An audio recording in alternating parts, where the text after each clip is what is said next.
Bien le bonjour à toutes et à tous les amis, c'est Cryptéo, on se retrouve comme d'habitude pour faire le point sur les news macro, éco, crypto. Bien le bonsoir, bonjour à toi, merci à toi d'avoir cliqué sur cette vidéo, merci à tous ceux qui prennent le temps dès le début de la vidéo de lâcher un like, ça vous coûte rien, ça nous fait énormément plaisir et surtout ça soutient beaucoup le projet, donc si vous aimez la vidéo, même ceux qui ne l'aiment pas, lâchez un like, et lâchez bien évidemment aussi un commentaire si vous voulez avoir un petit débat sur ce que je vous dis, si vous avez des questions sur l'écosystème crypto, si vous avez des questions sur notre projet, notre entreprise, etc. Lâchez-vous. Allez, on commence et je vous montre un petit peu ce qui se passe. Reste bien jusqu'à la fin de la vidéo, tu sais très bien qu'à chaque fois je te réserve le point de marché et les choses qui t'intéressent aussi beaucoup à la fin de la vidéo. Tu connais le watch time, merci à ceux qui regardent les vidéos en entier, let's go les amis. Alors, tu l'as bien vu, je t'ai pas mis de lumière derrière parce que j'ai oublié de le faire. Donc on va le faire maintenant, tu vas voir ça va être très simple, elle s'allume de la bonne lumière, elle s'allume de la bonne couleur directe. Alors attends, bouge pas, ça se fait comme ça, hop. Et celle-là elle va s'allumer. Parfait. Oui, c'est du rouge. Tu l'as pas raté en étant le rouge, alors qu'il y a du vert de partout.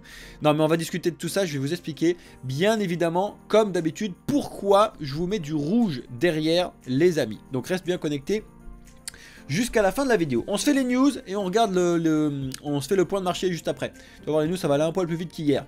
On a Brian Armstrong, alors pour ceux qui ne connaissent pas, c'est l'un des co-créateurs, ou si ce n'est le créateur de Coinbase, qui explique justement que Bitcoin et en général l'écosystème crypto, la blockchain, pourrait justement être la vraie bonne solution à l'inflation. Ah bah comme par hasard, c'est ce qu'on fait que de dire, effectivement, même Satoshi Nakamoto a créé le projet en partie sur ça.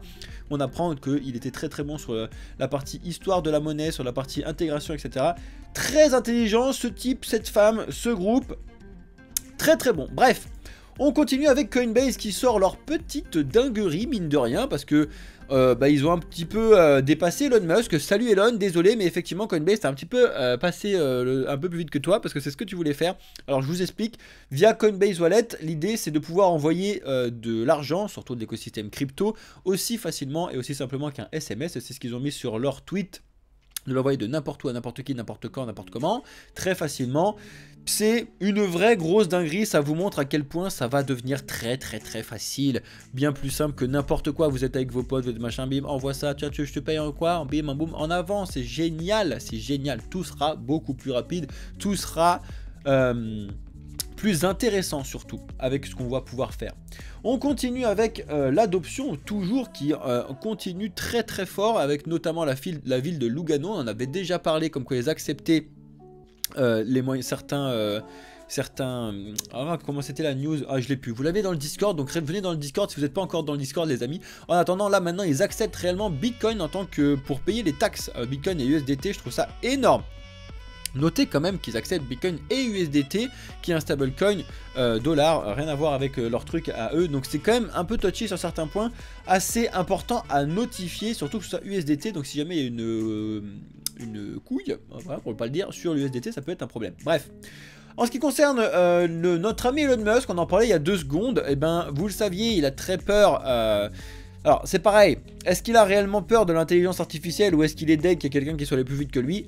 Il y en a beaucoup qui discutent d'un petit peu de tout n'importe quoi, je vous donnerai pas forcément mon avis, c'est pas le but du jeu c'est que je vous montre un petit peu ce qui se passe. En attendant, avec sa nouvelle startup XAI, il souhaite lever 1 milliard de dollars. Alors voilà, nous on est en train d'essayer de faire quelque chose pour le projet Blockchain Capital. Alors vous inquiétez pas, on n'arrivera pas à lever 1 milliard de dollars tout de suite, du moins pas en série A, peut-être qu'on le fera en série C. Bref, pour l'instant on n'y est pas. En attendant, cette startup là, XAI, ça promet de bonnes choses quand même, c'est vraiment quelque chose à surveiller de très près. Oui, le read to earn, je l'ai déjà expliqué, mon petit coin tribune, t'as pas besoin de me le faire spammer. Bref, on a eu un boom des ventes sur NFT, sur Polygon pardon, de NFT, notamment d'un projet. Alors là vous allez voir, il y a des anciens comme moi qui vont être assez contents, mais c'est le projet qui s'appelle Gas Hero. Alors là vous allez me dire mais je connais pas Gas Hero et tout, ça vient de se lancer. Et ben Gas Hero c'est les créateurs, donc c'est un créateur de jeux MMO Web3 et c'est les créateurs de Stephen. Et oui les amis sont toujours présents, Stephen ça continue de développer même si ça ramos, ça ramolose grave, mais moi je l'utilise encore tous les jours hein, je vous le dis, donc j'ai pas réinvesti dessus. Par contre j'ai toujours mes 4 chaussures là dont une pas commune et 3 communes. Bref, j'ai pas fait un gros investissement, si ce n'est quand même que à l'époque ça coûtait assez cher, hein, quelques milliers d'euros. Donc bien évidemment je suis perdant, on est d'accord pour l'instant, mais tant qu'on n'a pas perdu, tant qu'on n'a pas vendu, on n'a pas perdu comme dirait l'autre. Bref, bon on s'en fout. C'est assez intéressant, regardez un petit peu ce qui se passe, il y a une grosse croissance sur ce projet. Je vous dis pas d'aller investir dessus comme d'habitude, mais je vous dis que ça mérite au moins de coup d'œil, de savoir un petit peu comment fonctionne l'écosystème, qu'est-ce qui se passe sur l'écosystème. Allez regarder, jeter un œil pour que vous puissiez vous éduquer un petit peu sur ce qui se fait dans l'écosystème crypto et surtout dans le Web 3. Alors on a un développeur core de Bitcoin qui explique qu'il faut arrêter complètement le BRC20 parce que c'est une et avec du coup les ordinals sur Bitcoin parce que c'est le talon d'Achille. Voilà, selon lui, c'est vraiment le talon d'Achille de Bitcoin, ça risque d'être un très gros problème.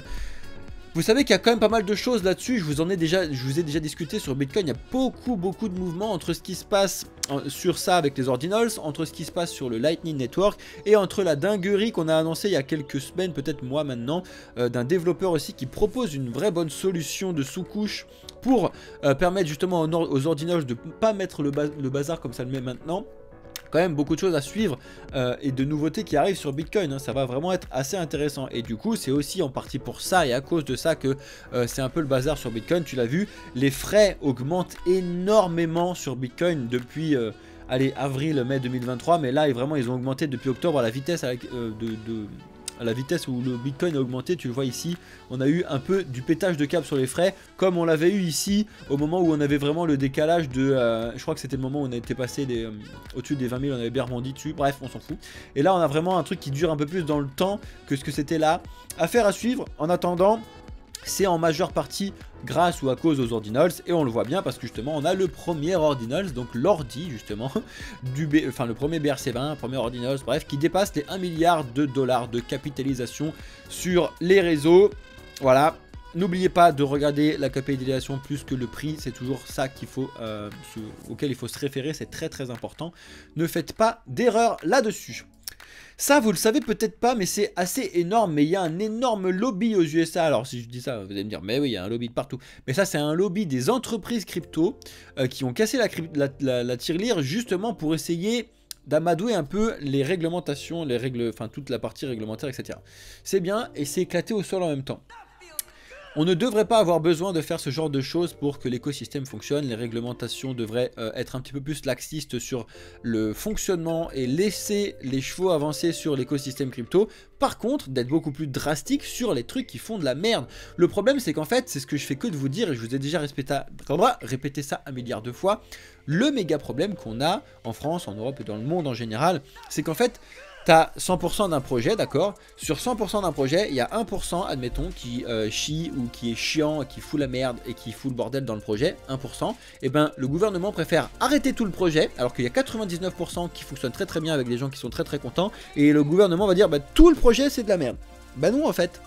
Bah non.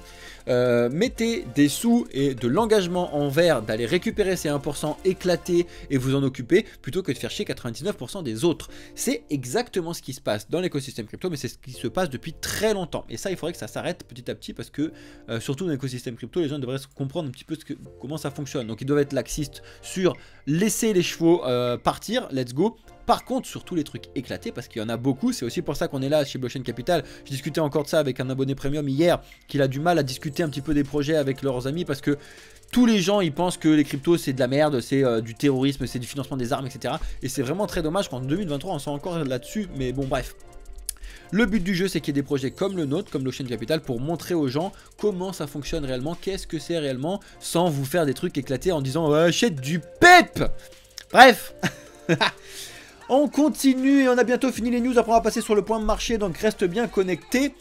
Mais cet article-là, tu dois obligatoirement aller le lire. Oui, c'est en anglais, mais par contre, t'inquiète pas, c'est pas très long, il y a 2-3 pages. Ça va t'expliquer un petit peu pourquoi et ce que tu dois savoir à propos d'un petit racing tout 50 000 $ pour le Bitcoin. Regarde un petit peu ce qui se passe là-dessus, avec les accumulations, avec le moment qu'on a actuellement, où est-ce qu'on en est, les suracheteurs, est-ce qu'il y a encore des acheteurs qui peuvent rentrer, etc. etc. Parce que quand je te le dis, Il faut que tu en aies d'autres qui t'expliquent un petit peu comment ça fonctionne. Regarde tout ça, fais-toi ton propre avis, recherche et tu vas voir, ça va être très très intéressant pour toi. Donc c'est pas une blague. Et on finit avec cette news, après on va faire le point sur le marché. La Société Générale avec Forge, donc Forge tu sais que c'était le premier agrément PSAN qui a été délivré. Donc c'est pour ça aussi que Société Générale c'est un petit peu la seule banque française à peu près crypto-friendly, hein, bref, on s'en fout. Ils ont choisi Flowdesk comme market maker de son stablecoin EuroCV. Oui, il y a des stablecoins euro, alors bien évidemment personne ne les utilise, mais il y en a quelques-uns déjà et vous pouvez aller les voir sur CoinMarketCap, notamment, c'est pas le plus connu mais c'est le Rock, non le Rock c'est le truc, si c'est le Rock. Attendez, je vais aller vérifier avec vous en direct, mais je crois que c'est le Rock, mais je suis pas sûr. Est-ce que c'est le Rock? Eurocoin, c'est pas celui-là que j'ai en tête, c'est celui de Circle là. Je sais plus si c'est celui-là. Attendez, on va se le faire. Euro Stablecoin, ça que je cherchais. C'est le Statis Euro et c'est le EuroCL qui sont les plus connus quand même. Bon bref, mais c'est surtout le Statis Euro que j'avais en tête. Parce que qui c'est qui est derrière Statis Euro? Attendez, tic tac tic tac tac. Ah, ils vont pas me le dire direct si on s'en fout. Bon bref, allez faire un petit peu vos recherches là-dessus. Vous savez qu'il y a très peu de personnes qui utilisent un petit peu les stablecoins euros, hein, parce que 124 millions de dollars, c'est très très peu hein, pour un stablecoin. Donc c'est aussi potentiellement un problème, parce que du coup, en termes de peg pile poil à 1 euro, quand il n'y en a pas beaucoup, au début c'est assez compliqué. Hein. Plus il y en a, plus c'est facile, entre guillemets, mais bon bref. Là, s'il suffit qu'il y en ait un très gros qui balance 1 milliard, c'est terminé, tu vois, enfin ça fout le bazar. Bref. Donc on a Forge qui se met avec Flowdesk pour son stablecoin à eux, donc l'EuroCV. Allez regarder un petit peu ce qui se passe si ça vous intéresse. Alors, que se passe-t-il sur les marchés? Alors, tu te retrouves devant toi avec le graphique de Bitcoin, avec des trades partout. Moi j'adore regarder ça, avec donc ce qu'on appelle des résistances et des supports. Très très important à savoir placer. Alors oui, quand on dézoome énormément, forcément c'est un peu le bordel à lire. Quand tu zoomes, c'est beaucoup plus clair. Tu l'as bien vu, donc on a le Bitcoin qui a surperformé tous les altcoins, qui est monté et qui est en route, ou pas, ou pas, hein, ou pas, attention, pas d'influence bien évidemment, mais bref, qui est en route vers les 45 000 $. Sachant qu'il est pile poil sur une résistance ultra long terme des 44 000 $. Assez important à vérifier, même si les 42 000 sont un peu plus importants. Je vous l'ai mis aussi au-dessus. On a bien évidemment les 48 000 $ qui peuvent je l'ai plus. Qu'on peut aller toucher potentiellement. Mais on va voir. Franchement, on va voir. Je ne me prononce pas. Personnellement, je trouve qu'on est beaucoup trop monté et qu'il faut respirer. Il y a de la FVG dans tous les coins. Donc on a laissé vraiment beaucoup de liquidités plus bas et beaucoup plus bas. Et justement, c'est ce que je fais que de vous dire. Et c'est dommage, je ne l'ai pas là-dessus. Mais allez jeter un petit coup d'œil sur un bilan que vous a fait Binance sur son X. Mais en fait, il y a la comparaison que je vous fais entre ce qui se passe ici 2023 et ce qui s'est passé ici 2019 par rapport à 2017 et par rapport à 2021.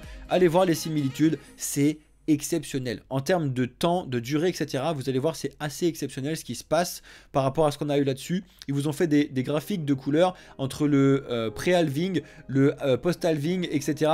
En termes de temps, vous allez voir que c'est assez intéressant et vous allez voir qu'on est quand même sur une méga accumulation. Là, vous vous rendez pas compte, mais même si là, on monte maintenant, il n'y a pas la force à Bitcoin pour aller exploser du 70 000, 80 000, etc. Il n'y a aucune raison pour l'instant.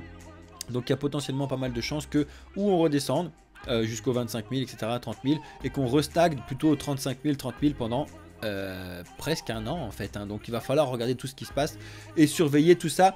Comme d'habitude, en ce qui concerne Ether, enfin Ether a réussi un petit peu à remonter au-dessus du coup de la résistance que je vous avais placée, on avait déjà parlé hier, des 2142, très important, en plus très propre, hein, on monte, on revient retaper, on repart, et sur le coup, pour le coup, pardon, Ether est un poil plus propre, on monte, on descend, on monte, on descend, on monte, on descend, c'est un poil plus propre, d'accord. Par contre, en ce qui concerne les autres, toujours en retard sur Bitcoin par rapport à cette montée, mais tous, donc affaire à suivre, mais Bitcoin surperforme complètement tout le monde, sachant bien évidemment que c'est le king, hein, donc forcément ça joue énormément là-dessus, mais il y a quand même certaines petites cryptos, notamment quand tu regardes ça en jour, certaines cryptos qui montent, dont certaines qui reviennent de très loin, à savoir le BTT, donc alors là c'est une crypto que j'avais acheté il y a 1500 ans, qui remonte de quasiment 90% aujourd'hui, ça me fait bien marrer.